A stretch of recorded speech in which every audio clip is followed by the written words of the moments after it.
I'm Clint Goins, and we're joined with Chris Cole, of course, my partner for a long time now. But we have a special guest tonight, and that is City Commissioner Kyle Thompson. And Kyle, if I'm not, correct me if I'm wrong, but you have a podcast. I do.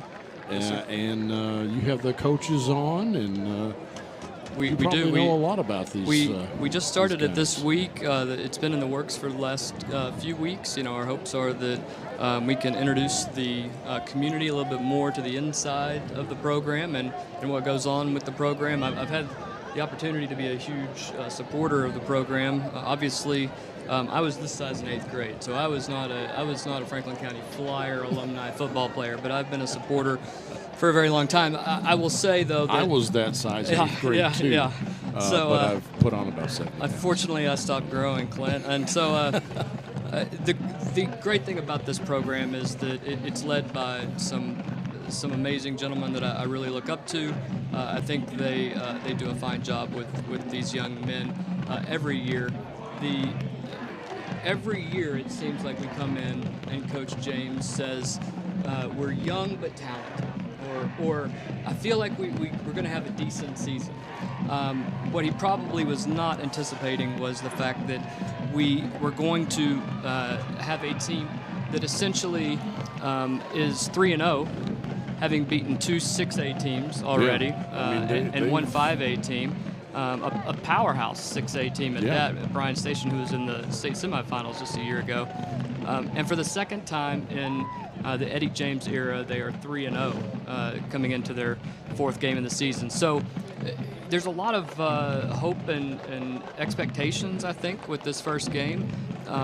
We have seen some kids step up that we had no idea had the talent that they had, and also those that are working to become everyday players for the Flyers. And one thing I've noticed on the early part of this season, we're used to the high explosive scoring of Franklin County over the years, and I've said it the last couple years on the air how their defense has developed, and they're winning close and tight ball games. Yes, they're grinding it out, so to speak. They are, and they're holding their opponents to about 13 points a game, which would be the second lowest in the Eddie James era, and we haven't even started district play yet. That's against 2 6A teams and a 5A team, so that's impressive enough.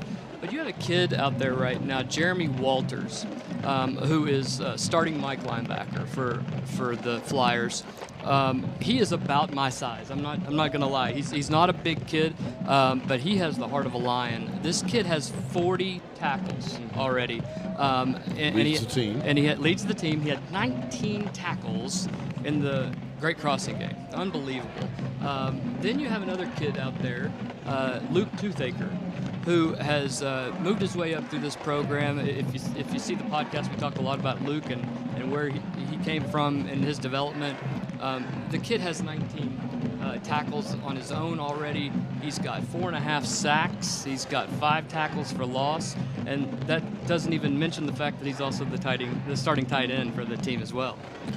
Well, he's also isn't his dad one of the assistant coaches, Toothaker? Am I correct in that, or I don't know. I don't know if his father's helping out with the team or not. I'm not sure about that. But he's also one of the most well-known horsemen in the area, so I know that that's one of their family claims. And Kyle, you talk about the development of this team, and it starts at the Rams. Oh, it does, absolutely. The developmental program that Coach James and the other guys have started on the east side with the Rams, and it continues into Elkhorn, who had a big win last night against Scott County. They did. And they're undefeated as well coming in to the weekend. So, as a former football player that came from Danville and seeing development, because that's what we were doing in the 90s, right? You had the youth programs, you had the middle school program, and then it carried on to the high school. And to be successful at any level, you have to have great feeder programs.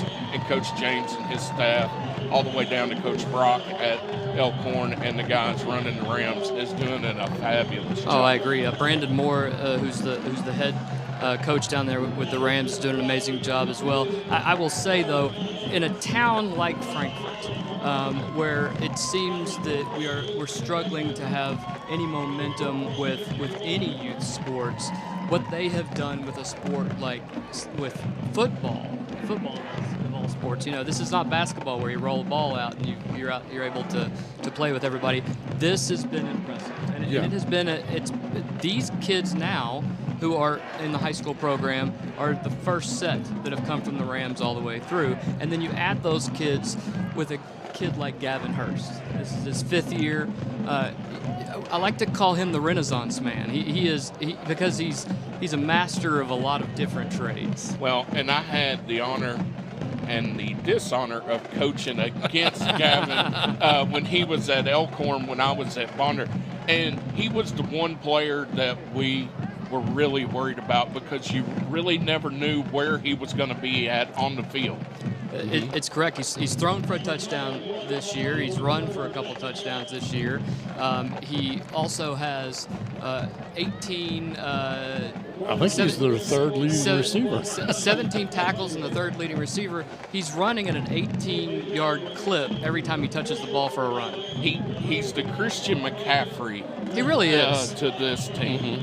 He really is, and to play both ways, used to be normal. It used to be normal for you put your best kids out there.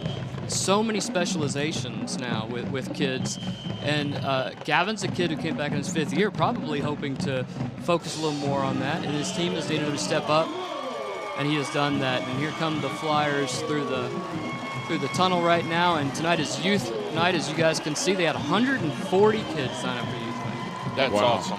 It is packed here tonight. I mean, folks, it is, if you're familiar at all with Franklin County High School, Elkhorn is, there's no room in the Elkhorn parking lot. That's correct. No room in the Franklin County parking lot. You're going to have to park out in front of the school.